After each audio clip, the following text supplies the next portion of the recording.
கௌசுல் ஆலம் ரலியல்லாஹு அன்ஹு அவர்களுடைய வாழ்க்கை வரலாற்றிலிருந்து ஒரு பகுதி. ஒரு முறை கௌசுல் ஆலம் ரலியல்லாஹு அன்ஹு அவர்கள் காட்டில் தவம் இருக்கும் நேரத்திலே அவருடைய வான்வெளியில் கண்டு அரிசியை கண்டார்கள். அப்பொழுது, யா அப்துல் காதிரே, நீங்கள் என்னுடைய கடமைகளை நீங்கள் பூர்த்தி செய்து விட்டீர்கள்.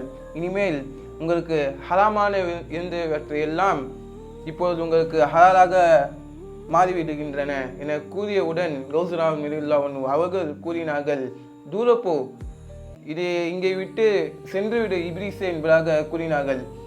இப்ரீஸ் திகைத்துவிட்டு கூறினான். இப்பொழுது இப்ரீஸ் கூறினான், இந்த வார்த்தையை கூறி பல பேரை நான் வழி தவறு செய்திருக்கின்றேன், நம்பிவிட்டீர்கள் என்பதாக கூறிவிட்டு சென்று விட்டான்.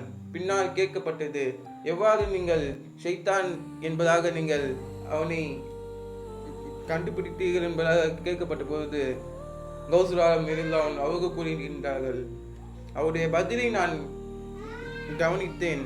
அதிலே நபி ஸல்லல்லாஹு அலைஹி வஸல்லம் அவருடைய ஷரியத் என்பது எப்பொழுதோ முழுமை பெற்றுவிட்டது, அதில் எந்த விதமான மாற்றுவதற்கான சாத்தியம் கிடையாது என்பதாக பதிலளித்தார்கள். எனவே நாம் கௌசுல் ஆலமுடைய வாழ்க்கை வரலாறை இன்னும் படிப்பதற்கு வல்லோன் அல்லாஹ் தௌஃபீக் செய்வானாக. ஆமீன். வஸ்ஸலாமு அலைக்கும் வரஹ்மத்துல்லாஹி வபரகாத்துஹு.